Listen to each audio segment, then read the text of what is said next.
guys, pag-usapan lang natin ang breaking news. May pasabog nga naman kasi ang balita at exclusive na pinag-uusapan ngayon. Alam na this, mas excited ako sa upcoming project ni Maris at DJ. Maraming nakakapansin na swak sila on screen. Na alam niyo naman siguro, napansin niya. Simula nga naman kasi pinag-uusapan ang kiligan at sweet moment at arutan at kulitan noong pumunta nga naman kasi si DJ at Maris Racal sa UK. Simula nga naman kasi nakita na ang titig ni Daniel Padilla, sobrang malagkit daw na talagang titig na titig siya kay Maris Racal. Lalo-lalo na kasi maraming beses kitang-kita yan ng karamihan. Kung bakit nga naman kasi maraming kumakalat na balita sa social media na pinag-uusapan umano si Maris Racal at Daniel Padilla. Na alam niyo naman siguro, nagkasama si Maris Racal at DJ sa teleseryeng Incognito. Inala pa nga ng iba, nagsama-sama daw ang mga red flag ng ABS-CBN. Kitang-kita niyo naman siguro. Buti na lang nandoon sila. At least nagpakilala silang muli. At nakita ang usay at kagalingan sa pag-arte sina Daniel Padilla at Maris Racal. Lalong-lalo na si Anthony. Siyempre alam niyo naman siguro, pare-parehas nga naman kasi ang issue ni DJ, Maris Racal at Anthony sa pagiging cheater. Yan kasi kung bakit nga naman kasi napapag-usapan na nagsama-sama daw sa Incognito na naging teleserye nila. At least naging successful.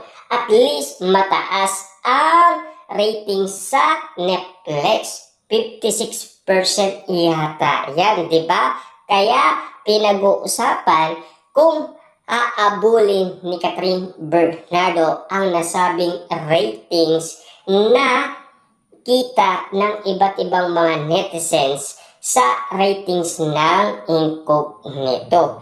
Kung makakaya nga ba ni Catherine Bernardo matalo? Kung bakit nga naman kasi kinukumpara sina Daniel Padilla at Catherine Bernardo. Na alam niyo naman siguro kung ano ang issue. Siyempre dahil sa pagkakalink ni Catherine Bernardo kay Mayor Mark Alcala. Inala pa nga kasi ng iba. Alam na this, Catherine Bernardo blooming talaga paggaling sa bakasyon kasi kasama niya si Mayor Mark Alcala. Yan kasi ang mga kumakalat ngayon. Yan din kasi ang mga naririnig natin sa social media na pinag-uusapan, pinagkakaguluhan at pinagpepestaan na alam nyo naman siguro.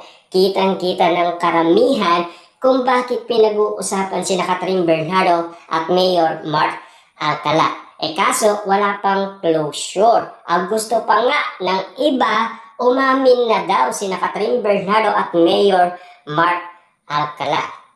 Kasi single na single naman daw sila, bakit hindi daw sila umamin? Kaso nga lang, kahit ano pa man ang sabihin ng mga netizens at mga sausawerang kapitbahay or ni Ogie Diaz, hindi naman sila aahamin. Sino ba sila para umamin or makialam sila sa relasyon ni Catherine Bernardo at Mayor Mark Alcala kung sakasakaling katotohanan man ang mga naririnig nating usap-usapan sa social media. Na alam niyo naman siguro, 2 beses na daw spotted si Catherine Bernardo sa BGC dahil ang usap-usapan madaling araw. Lalong-lalo na kasi sa restaurant.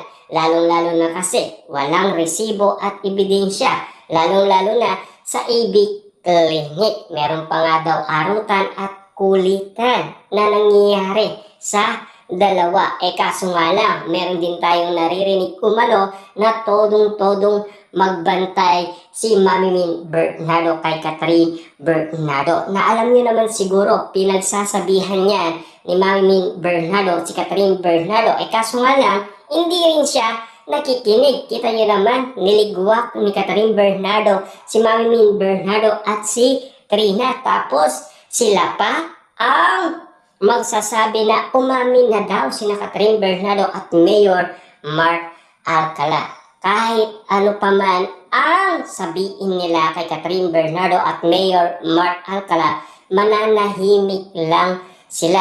Ang gusto nga nila kasi privacy moment ang kanilang relationship. Hindi lang natin alam sa iba't ibang mga tao kung bakit pinipilit umano sina Catherine Bernardo at Mayor Mark Alcala. Inala kasi ng iba, hindi ba sila proud sa kanilang relationship para i-flex daw ang isa't isa sa kanilang social media platform. Kaso nga lang, baka siguro makasira yon kay Catherine Bernardo dahil yan kasi ang mga nililinaw sa atin ng iba't ibang mga netizens. Kitang-kita niyo naman siguro, parami ng parami ang mga haters ni Catherine Bernardo.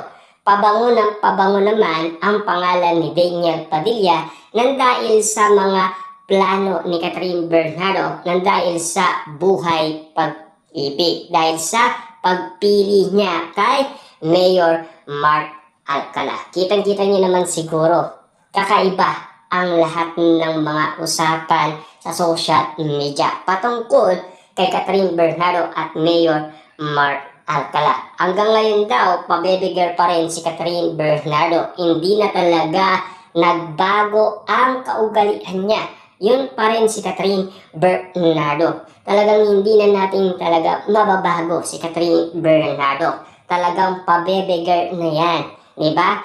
At least, naging successful siya. Diba? Kitang-kita niyo naman siguro. Lahat naman siguro ng mga tao, pinanood ang lahat ng mga movie ni Catherine Bernardo. Lalong-lalo na ang mga teleserye ni Catherine Bernardo. Kitang-kita niyo naman siguro ang usay at kagalingan niya kahit na pabebegar siya. Diba? At least marami siyang mga achievement nakuha. At least hindi lang naman sa Pilipinas, maging sa ibang bansa, kilalang-kilala si Catherine Bernardo. Ganyan kalakas umano si Catherine Bernardo. At lalong-lalo na, ang dami niyang mga endorsement. Diba? Grabe si Catherine Bernardo.